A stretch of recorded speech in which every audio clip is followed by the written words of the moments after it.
What's up, everybody? It's Clark here for the BOS Sports Podcast, celebrating after the Atlanta Hawks get the thrilling overtime victory over the Boston Celtics tonight, 119-115. Atlanta Hawks are now on a 3-game winning streak, beating the Phoenix Suns and Chicago Bulls earlier this week. They've now beat the Boston Celtics, a nice trio there, including the defending NBA champion Boston Celtics, beating them in the TD Garden tonight. In addition, the Atlanta Hawks have won the regular season series tonight versus the Boston Celtics, winning 2 out of 3, of course, their last victory versus the Boston Celtics there on November 12th there, and losing to them on November 4th there in State Farm Arena. So tonight, Trae Young, he had a monster double-double, 28 points, 12 assists, 4 rebounds.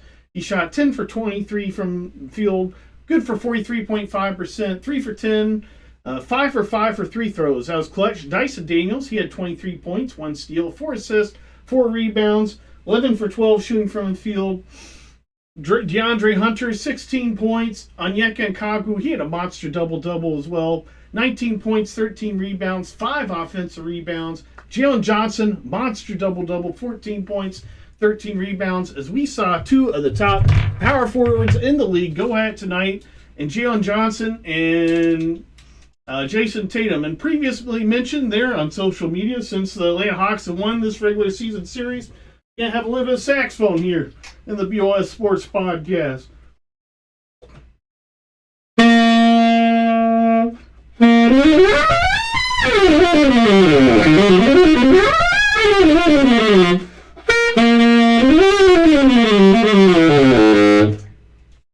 All right, enough of that. So for the Boston Celtics, Jaylen Brown, he had 24 points with 9 for 27 shooting from the field, good for 33.3%. He struggled a little bit. As the Boston Celtics tonight and in recent games, early in this young year of 2025, they appear to be looking for a three-point shot. And I speculate to friends, are they looking for to just practice three-point shots for the finals? As they shot 52 three-point shots tonight, they're really determined to see that ball go in the three-point arc line as well. Jason Tatum, he also shot 7 for 21 tonight from field as well, 33.3 field goal percentage. Same as Jaylen Brown, but he only had 23 points tonight. Jason Tatum, he had a nice day from free throw line, shooting 7 for 8 from free throw. So he had 8 rebounds and 7 assists.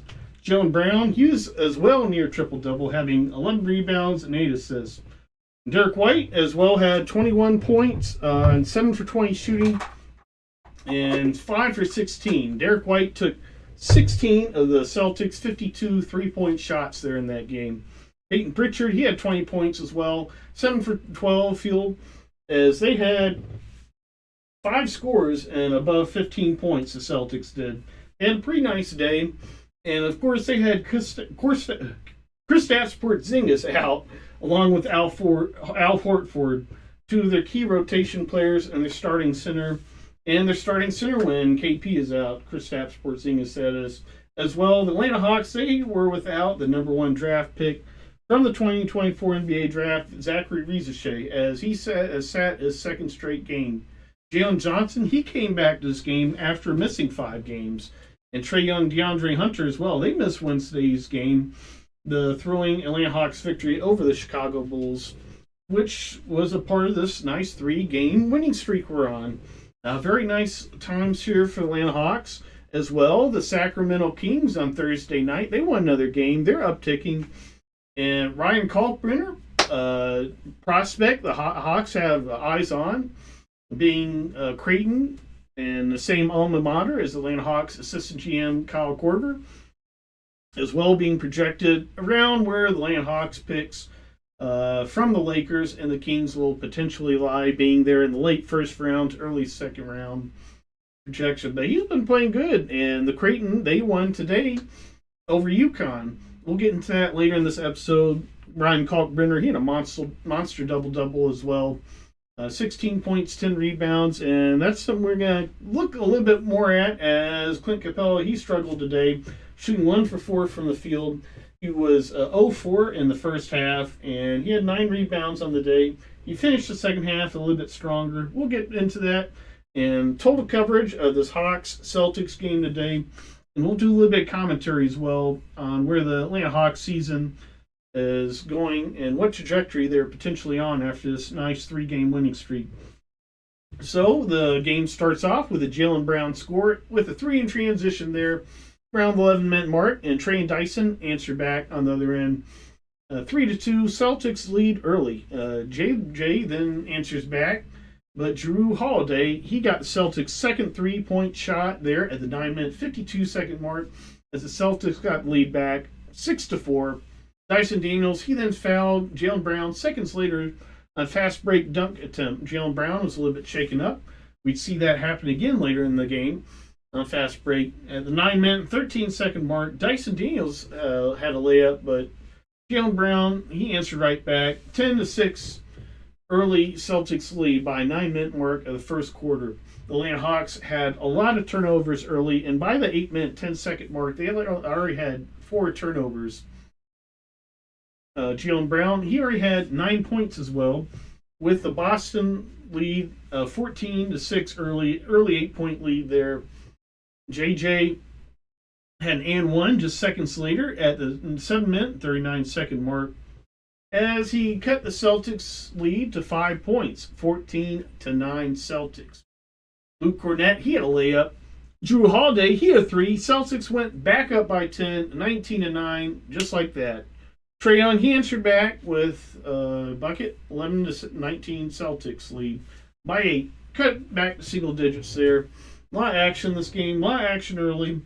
Jalen Johnson, he had a stuff on Jaylen Brown. We'd see Jaylen Brown get stuffed a couple times in this game, including down in the clutch by Onyeka and Okongwu, as he had an absolutely clutch stuff on Jaylen Brown and DeAndre Hunter steal. We'll get into that in just a little bit. But here back in the first quarter, Veit and Dyson Daniels trade buckets with Luke Cornett and Drew Holiday. Celtics still led by 8 points. They're at the 5-minute 36-second mark, 23-15 Celtics.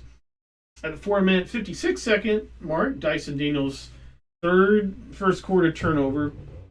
The Hawks' fifth. And a pass that went out of bounds. And a couple minutes later, Derek White, he had a 3-point shot, extending the lead for the Celtics back to double digits, 28-16 there at the 2-minute 59-second mark. DeAndre Hunter, he had a layup and one, made the free throw, 19-28. Derek White, he hit a layup seconds later, putting the Celtics back up by double digits there at the 1-minute 29-second mark. DeAndre Hunter, he hit a couple free throws there at the 49-second mark, putting it back within 9 points. Jason Tatum, he hit a 3-point shot there in the first quarter. A 3-point buzzer beater for Jason Tatum, one of only 9 3-point shots he attempted that day and made, that is, to put the Celtics back up 33-21 to end the first quarter. The Hawks were losing the turnover margin at that point 6-1 as well. They were 0 for 5 from 3-point land and 5 for 3 offensive rebounding margin, giving the Celtics too many second chance opportunities. And Luke Cornett, he was really feasting in there on the box out game. He did not get any first quarter rebounds, but he held Clint Capella to just 1 rebound in his early minutes there. So, of course, in this podcast, we look at 3 different key stat categories to whether or not basketball team wins the game.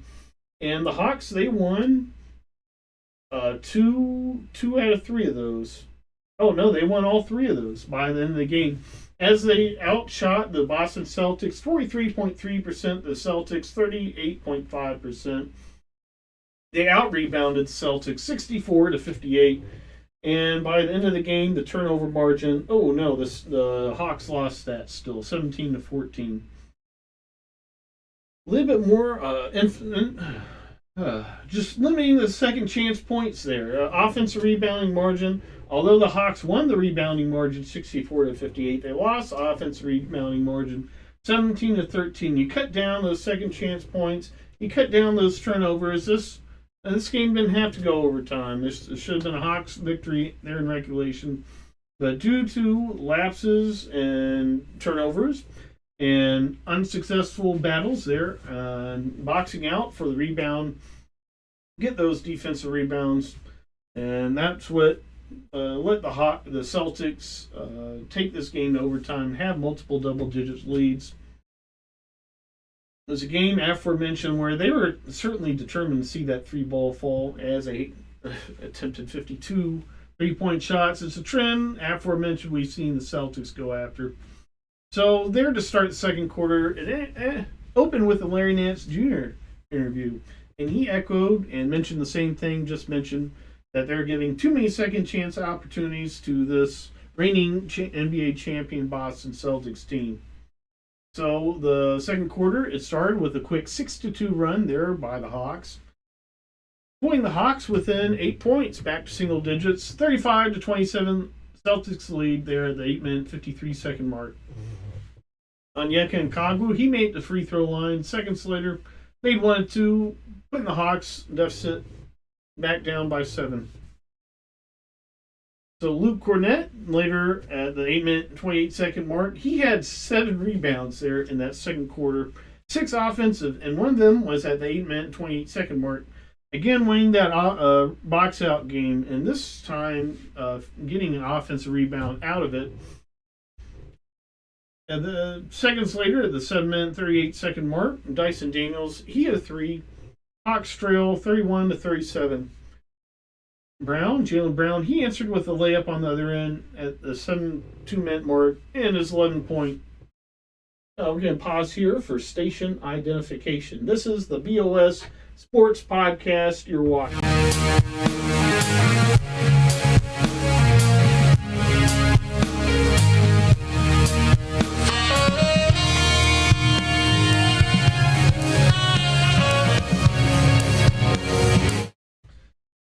All right, continue on. Bogey, he hit a 29-foot 3-point jump shot after a Garrison Matthews assist, putting the Hawks deficit just to 5 points. The Celtics then led at that point 39-34 at the 6-minute, 40-second mark of the second quarter. Seconds later, DeAndre Hunter, he hit a layup, 6-minute, 9-second mark, 39-36, Celtics lead.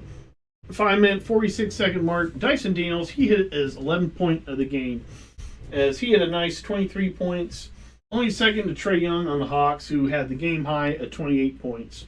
Trae Young, he then tied it on a finger roll there, 40-40 at the 4-minute, 14-second mark of the second quarter. At 3-minute, 59-second mark, Bogdanovic put the Hawks ahead, making 2 free throws, 42-40 Hawks. But then here comes Jason Tatum on the other end, answered it. At the 3-minute, 46-second mark, he tied it back. Trae Young's floater game has been looking nicer as of late, as he had another one there at 3-minute, 13-second mark. 44-42 Hawks, his 7-point. We'll get to in just a minute how many points he had in the first quarter. He only had 7 first quarter points. He scored 21 second half points there for Atlanta Hawks. And there at the 3-minute and 13-second mark, aforementioned, of course, always on the BOS Sports Podcast. We always say that word. So anyways, he had that 7-point, his final points there the first half. There at 3-minute and 13-second mark. 2-minute, 21-second mark. Cornette, he had one of his 7 rebounds, an offense rebound, and put back for Jaylen Brown miss and transition off of Jalen Johnson turnover. As Jalen Johnson, he had 3 turnovers. Dyson Daniels and Trae had 5 each. So between Jalen Johnson, Dyson Daniels, Trae Young, and 13 of the Hawks, 17 turnovers. Blah. So DeAndre Hunter hit a 3 there at 2-minute and 10-second mark. 47-44 Hawks were rolling there in that second half. Things were looking pretty good at that point. Onyeka Okongwu, he had a nice looking hook shot there at the 1-minute, 11-second mark. And he hit a 3 there at the 27-second mark to finish the Hawks half 52-48. With Jaylen Brown and Luke Cornett bucket in between. Final score there the first half, 52-48. The Atlanta Hawks, they were winning a few of those margins we look at.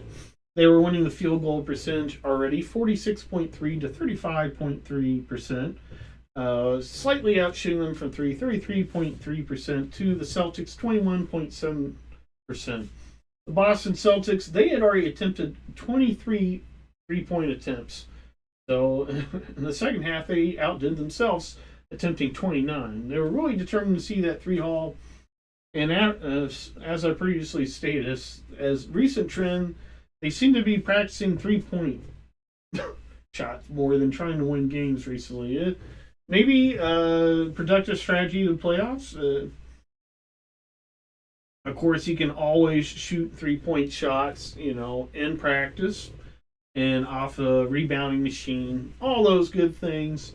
But in game situations where you're getting bumped around, you're getting hit around by the other players, your muscles and ligaments are taking different tolls, endurance, those kinds of things. The 3-point shots there in the game, they're going to be, of course, always different. So it's an interesting strategy if the Celtics are indeed doing that, and it looks pretty obviously like they are.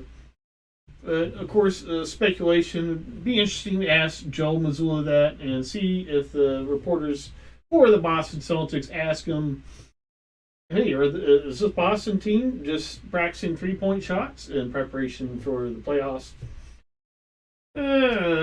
So moving on, the Hawks and Celtics were tied in the rebounding margin, 29-29. Although the Celtics had a distinct advantage in the offensive rebounding game, 12-5 over the Hawks.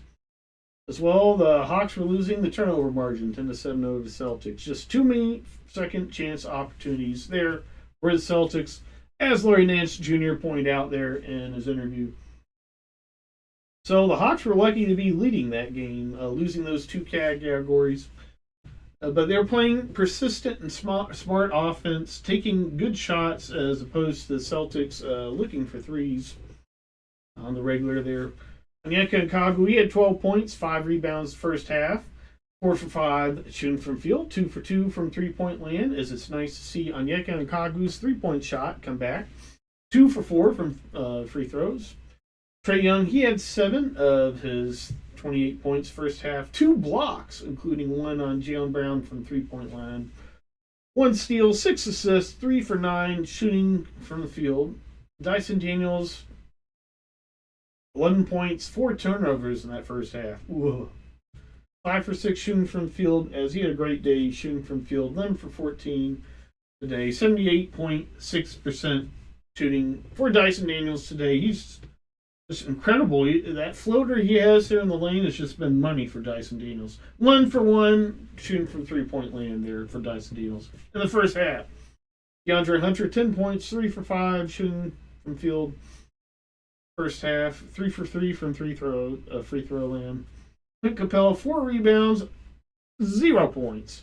0 for 3 shooting from field, including 2 missed very close shots that should have been made. He should have gone up and dunked it, just like he did over, who's that, Luke Cornett. Clint Capella absolutely lit up Luke Cornett there in the third quarter. He should have done that in the second quarter. So it looked really bad. Kind of down on Clint Capella right now. He seemed to have a really nice start to the season, and lately has been playing more like what we saw from last season, which was not as good as what we saw from earlier this season in November. So for the boss, one last, Jalen Johnson, he had 5 points, 2 for 6 shooting from field, but 7 rebounds during that first half, really cleaning up the board there for the Hawks. On his way to his 13 rebound, 14-point double-double, Jalen Johnson. Vote Jalen Johnson for All-Star game. He should absolutely be in there. So Jaylen Brown for the Celtics, 14 points, 5 for 13 shooting from field, 38.5% first half, 1 for 5 from 3, 3 for 4 free throws, 4 rebounds, 3 assists, 1 steal. Luke Cornett, 12 points, 6 rebounds, 5 of them offensive there. And that was 6 of his. He had 7 rebounds. So, correction, the previous in this episode when I said all 7 of his rebounds happened in the second quarter. No, just 6 of his 7 there happened in the second quarter. There for Luke Cornett, he had 12 points already in the first half. Drew Holiday, 8 points, 3 for 6 shooting from field in the first half, 2 for 4 from 3-point land. The rest of the Boston Celtics combined for the first half, not named Jaylen Brown, Luke Cornett, or Drew Holiday, were combined 5 for 25. Good for 25%. from field, with Jason Tatum with 5 points, 2 for 7 from field. So the Celtics outside Drew, Luke Cornett, and Jaylen Brown really struggling there in that first half. Third quarter opened with a Jason Tatum score. Clint Capella, then aforementioned absolutely posterized Luke Cornett there at the 10-minute, 58-second mark. Derek White, he had a 3-point shot there at the 10-minute, 43-second mark. 58-53. Hawks still had a nice lead at that point. As things would trend the other way, as the Celtics will lead after 3. So there at the 10-minute, 38-second mark, the Hawks got the ball back, and Trae Young was called for a double dribble. That was one of several very questionable moments in tonight's officiating there by the NBA referees. Trae Young was called there at the 10-minute and 38-second mark there, the third quarter, for a double dribble that did not seem to exist. So Jason Tatum, seconds later, he capitalized off Trae Young's third turnover. And it's 58-53 Hawks. Jalen Johnson, seconds later, he answered back with the alley-oop. Jalen Johnson slammer, jammer, Jalen Johnson hammer. 60-55 Hawks at the 10-minute, 8-second mark, the third quarter. At 9-minute, 39-second mark, the third quarter, Jalen Johnson, he got his second straight alley-oop dunk. 62-55 Hawks off of Trae Young's 9th assist. His 9th of his 12th assists of the day there. Off the Jalen Johnson alley-oop. Trae Young had a layup there. 64-55 Hawks by 9 there. 9-minute, 12-second mark. So a couple minutes later, no scores for nearly 2 minutes when Jason Tatum got to the free throw line, made both free throws. First bucket since the 10-minute, 15-second mark when Jason Tatum scored on a layup there and made it Celtics 57-64, only trailing there by 7 points. Just pause here again for station identification. This is the BOS Sports Podcast covering Atlanta Hawks and Celtics stuff.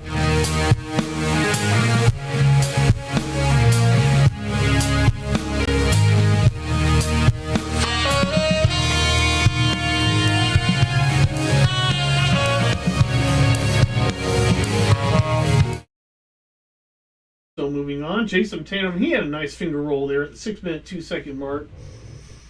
First field goal since his 10-minute and 15-second mark field goal.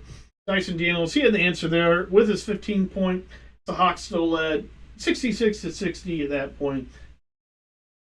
Luke Cornett, he then answered there on the other end at the 5-minute, 31-second mark. And that would be the start of a Celtics 16-8 run, which would see them overtake the Hawks lead and in the third quarter, 78-73 over the Hawks. And that included a Derek White 3-point shot there at the 5-minute, 1-second mark. His 11-point, 11 out of 21 of the day. He then also had a layup seconds later, overtaking the Hawks lead 67-66 there at the 4-minute, 43-second mark, third quarter. Jason Tatum, he had a 3 there at the 1-minute, 48-second mark, 70-68 Celtics. Jason Tatum, he was fouled on a 3-point attempt there at the 1-minute, 25-second mark. Sting the Celtics lead the 5, making all 3 free throws, 73-68 Celtics. Peyton Pritchard, he hit a 3, his 5th point, as we'd see him really come alive there in that second quarter and make between that score and the rest of the game, that's 17 of his 20 points there. At the 49-second mark, he made free throws there at the 29-second mark, just seconds later. 78-70 Celtics. And that would be the final score of the third quarter. The Hawks would get 3 back there in the third quarter. 78-73 there. And then the third quarter, aforementioned, that was the end of the 16-8 Celtics run that started on Luke Cornett basket there at the 5-minute, 31-second mark. And the fourth quarter opened with a Peyton Pritchard 3. There at the 10-minute, 50-second, 6-second mark. First of 4 he'd have there in 10 minutes there in the fourth quarter. Huge for the Boston Celtics, as they nearly lost that game there in the final minutes, but managed to get the lead there, and the Hawks miraculously tied it there to end regulation, going to overtime. So Trae Young, he answered back with a floater at the 10-minute, 39-second mark. Trae Young, the answer. 81-75 Celtics by 6. Jaylen Brown, he had a putback. 10-minute, 18-second mark. 83-75 Celtics. Peyton Pritchard, 10-minute mark. Puts them back up by 10 with a layup. 85-75 Celtics. Dyson Daniels and Vit Krejci. Dyson Daniels hit a floater, and Vit Krejci hit a three-point shot, cutting the Celtics' lead to 5 points there by the 9-minute, 20-second mark. Peyton Pritchard and Onyeka Okongwu, they trade baskets, as by the 8-minute, 15-second mark, 16-second mark, the Celtics' lead was still 5 points, 87-82. Vit Krejci hit a jumper just seconds later, 87-84. Celtics only leading by 3. Here comes the Atlanta Hawks here in the middle of the third quarter, overtaking the Celtics lead eventually. And Clint Capella at the 7-minute, 1-second mark, he had a free throw, giving Onyeka Okongwu much needed rest there for the stretch they need him for. 87-85 Celtics.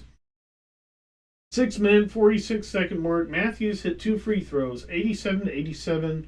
Celtics Hawks tied there at the 6-minute, 46-second mark. No Celtics field goal since the 8-minute, 33-second mark. Atlanta Hawks, really nice defense. Aforementioned, I want to credit that more, but the Celtics were really determined to see that 3-ball fall. But the Hawks were doing a good job guarding it. Just two sides of that coin.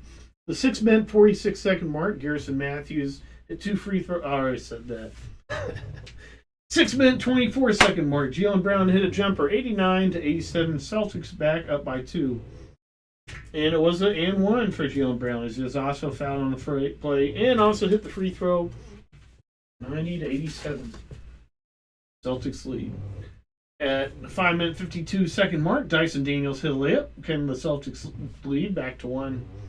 89-90. But here comes the Celtics as Peyton Pritchard got really hot there in the fourth quarter. Hit another 3 there at the 5-minute, 22-second mark. 93-89 Celtics. DeAndre Hunter, the 4-minute, 44-second mark, hits a nice floater, 93-91.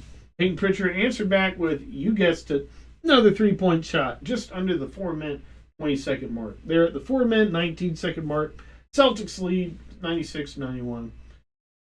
DeAndre Hunter, he answered back, 96-93, Celtics lead by 3. Luke Cornett gets a tip in. His only rebound of the second half would happen there at the 3-minute, 40-second mark.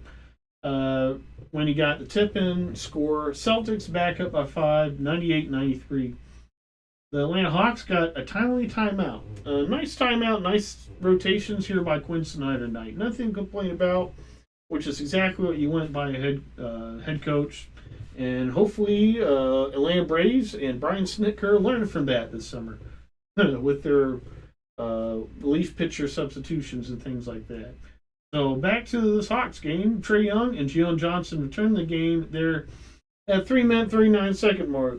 DeAndre Hunter gets a jumper, 98-95, cutting the Celtics lead down to 3. Trae Young layup there, 2-minute, 20-second mark, putting the Celtics lead back to 1. And just, nearly a minute later, as both the Celtics and Hawks miss on consecutive possessions, there at the 1-minute and 8-second mark on Trae Young's 21st point of the game, he hits a bomb, a 3-point shot there to get the Hawks their first lead there in the fourth quarter, 100-98 Hawks. Just seconds later, as talked about previously on this podcast a few minutes ago, at the 50.7 second mark, Derek White got a generous foul call there on DeAndre Hunter. There's a lot of physical play there in that fourth quarter, as marked by the Hawks podcast, and suddenly got a quick whistle. The Hawks challenged that play, and it was technically a foul, yes, but considering how physical that game was and how much the Boston Celtics got away with borderline illegal screens. There's a lot of moving screens there for Boston Celtics all game. As well, there's a lot of contact allowed on the defense end when the Boston Celtics were on defense. And then all of a sudden, a lot of missed calls there on defense there A lot of missed foul calls there on the Celtics. And then all of a sudden they make a foul call here at the 50.7-second mark. It felt like it was Hawks versus Celtics and the referees this game. The Hawks got a couple generous calls as well. I did not notate them. Of course, being a Hawks fan. So Derek White, he had both free throws after the challenge was unsuccessful. 100 tie. Trae Young, he then had a shot at the other end and missed it. Celtics called timeout, 33.3-second mark. And of course, Jaylen Brown, the clutch player he is, at 29-second mark, hits a fadeaway jumper, 102-100 Celtics. Trae Young, he turned it over, and it felt like it was going to be the end of the game.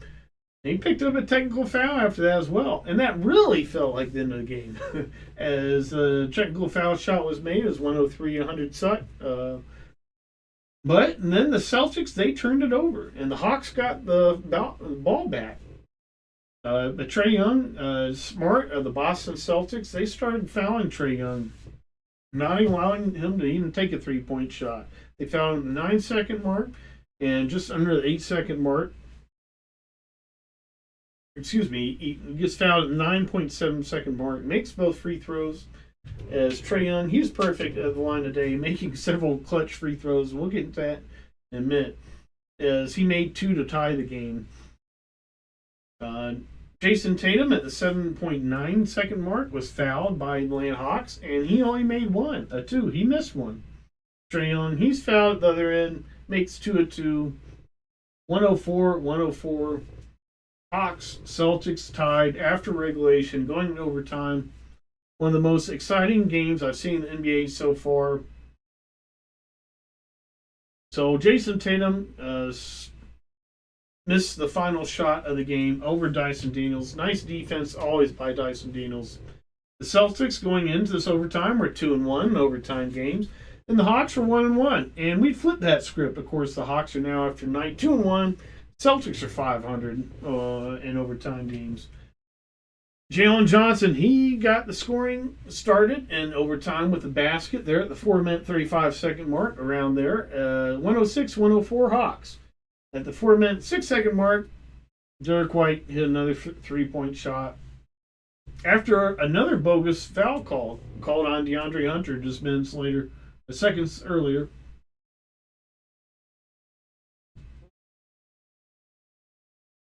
So we had a fairly interesting play about 20 seconds later. Jason Tatum tried to rip the ball out of Onyeka Okongwu's hand. It was just strange. I don't know, maybe just a little bit of tiredness there for Jason Tatum. He's always, of course, fierce competitor, Jason Tatum.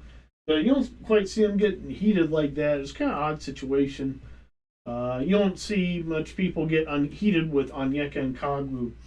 I mean, I often compare Onyeka Okongwu's game to Draymond Green, being a more lengthy and slightly taller version of Draymond Green. But you don't see the same kind of attitude and sassiness and instigation that Draymond Green has in Onyeka Okongwu's game. He's more of a cool, level-headed player. You don't see too many scruffs. And this aforementioned, a lot of interesting, weird missed calls by the referees. Let's just call it what it is. Another missed call. It should have been a technical foul on Jason Tatum. And the referees, they stopped play for several minutes, a couple minutes. No technical foul was assessed on Jason Tatum after he clearly instigated a hostile moment there between the two players. I've seen technical fouls called for less, including Trae Young in the fourth quarter. So anyways, Trae and Jalen Johnson, they both missed rush shots after that. ATL got the ball back by the 3-minute 22-second mark. And 3-minute 12-second mark, Dyson Daniels, he got lay-in, 108-107. Hawks got the lead back after Derek White hit 3-point about a minute and a half earlier. And guess what happens next? Derek White hit another 3-point shot. 110-108. Celtics got the lead back up. 2-minute 46-second mark. So here before this final stretch of this game, got to do another station identification. This is the BOS Sports Podcast, episode.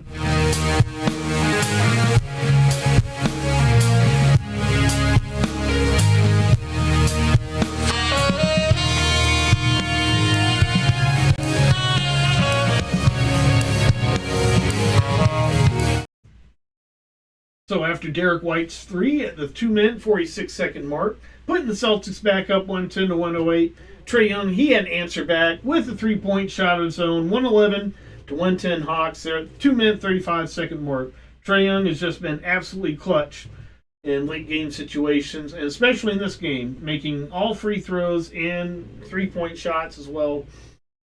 2-minute 14-second mark, Jaylen Brown answered with a 3-point shot of his own, his 24th and final point of the game, as the Hawks quelled them last 2 minutes of the game.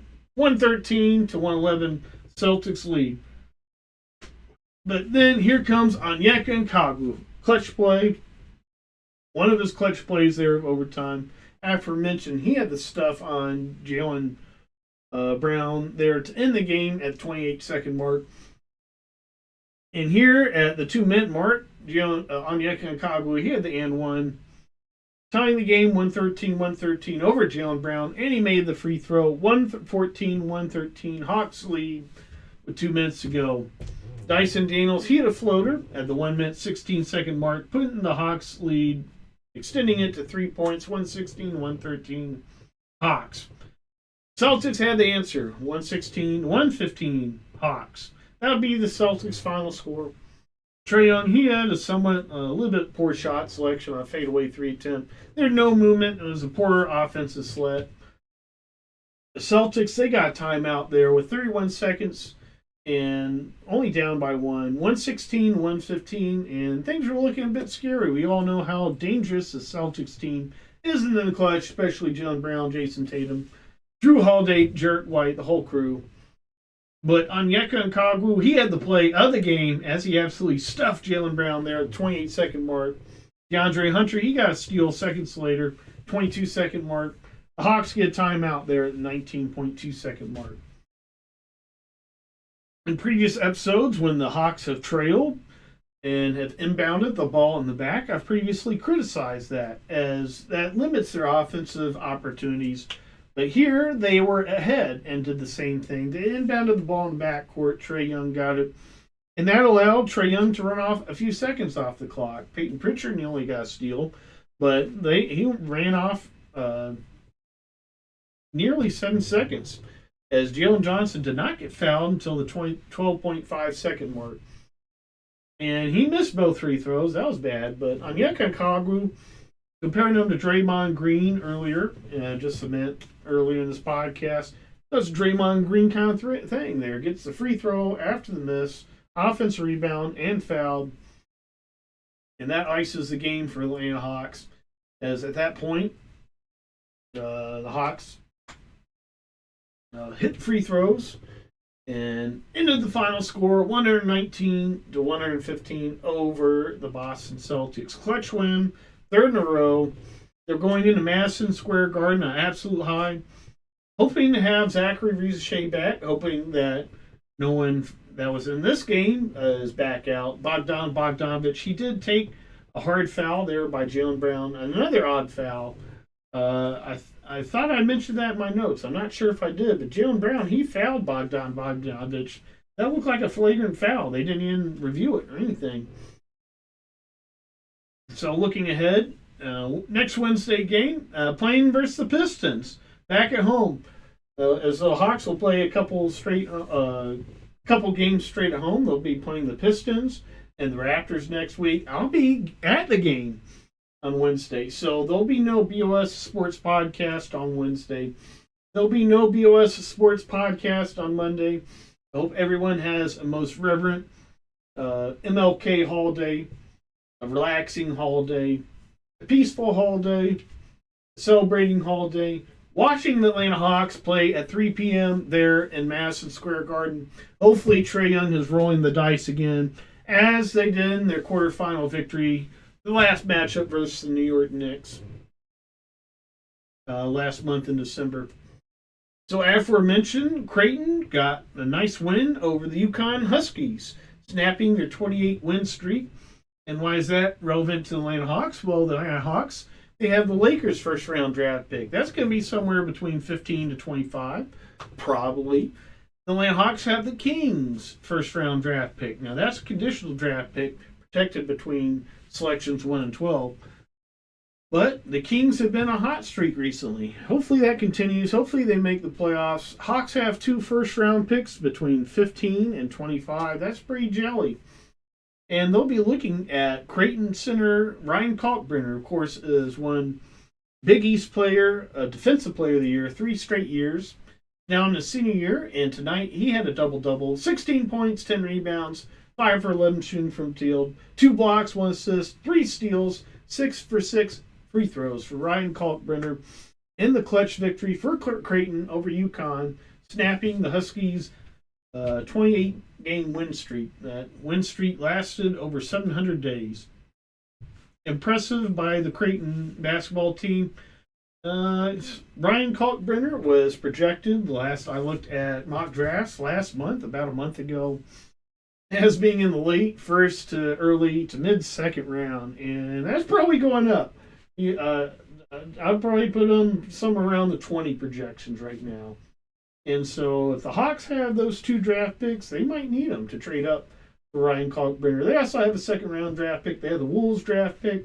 Wolves are trending up. That'll be a pick around 40, of course, with the second round NBA draft being reverse order by NBA record. The Wolves pick will be something. It'll be something decent. And the Hawks can maybe move up a slot or 2, combining one of their first round picks with that second, or maybe even use different assets. It'd be nice to get another scorer like maybe Liam McNeely, as some mock drafts have pointed out and suggested for Atlanta Hawks. Imagine a mock draft for the Atlanta Hawks where they land a player like Liam McNeely and Ryan Kalkbrenner, and still having a ton of cap room as well coming off in this off season. So that's another thing. Clint Capella's been playing very inconsistently recently. He's had some bounce back games. But tonight again, 20 minutes, nearly 21 minutes, 3 points. That's terrible. Unacceptable. 9 rebounds. That's good. 1 for 4 shooting from the field, 25%. Unacceptable for a paint scorer. 1 turnover. With everything after that mentioned, that's not good. And Clint Capella, just all year, he's been unplayable. The Hawks have not used him in one late game situation. They're playing over $20 million for this. Oh, so I'm starting to alter my take. My original take earlier this season was the Hawks need to add to this center core. Clint Capella's really balling out. He came this offseason, and he obviously added weight and muscle coming into the season. He cut it down as well and looked speedy, athletic. He looked a little bit like Houston Rockets Clint Capella. And I don't know what's happened. Now he's looking maybe even worse as he ever has in this Atlanta Hawks uniform. And that's curtains. Bad news for the Atlanta Hawks team, who could really use front court presence, dynamic paint scorer. My initial reaction is I'm thinking maybe is there any way the Hawks could trade Clint Capella to a team like the Warriors, get back a little bit of draft assets, and then flip those assets and maybe Kobe Buffkin or something for Jacob Puedo? Get a functional center. It can be functional offensively down the clutch. A different look than Onyeka Okongwu. He can't play. Well, he played nearly 32 minutes a game. That's not too bad, but still. Dyson Daniels, he played nearly 40 minutes a game. Well, he doesn't play. He doesn't play center. The Hawks need answers in the front court. If they had a reliable post scorer in this game, a reliable paint scorer, it would not have been close. It would not. Offensive rebounding margin. If they just had a few less Celtics offensive rebound, okay. All right, well, that's enough complaining about the Hawks front court today. Onyeka Okongwu, he's been absolutely brilliant. Aforementioned, he reminds me a lot of Draymond Green, being active everywhere, being like a Swiss Army knife as a basketball player, active every way possible. He can hit the corner three, he can hit the 3-point shot, he's active in offensive rebounding, stalwart defensive player. He's a bucket in the paint as well. Great decision making. 2 assists today. We see him with over 5 assists in games recently. All right, so again, looking forward. Next game is Monday versus Celtics, 3 p.m. at Madison Square Garden. Next Hawks home game is Wednesday, I believe at 7:30 p.m. Eastern. I'll be at that game. Be sure to hit me up if you're going to that game. I'll be chilling in the second deck. I like to hang out there in the rafters and kind of doze off and fall asleep. So the next BOS Sports Podcast will be Thursday after the Toronto Raptors game at State. I believe that's at State Farm Arena. They're playing a back-to-back, Wednesday versus the Pistons, then Thursday versus the Raptors. BOS Sports Podcast episode 41 will be Thursday after that game. I believe that is on the 23rd. I'm mathing correct right now. So be sure to stream, be sure to watch, listen. Previous episodes of the BOS Sports Podcast. Listen to Bar of Soap music on Spotify. And we'll see you Thursday after Thursday night's game.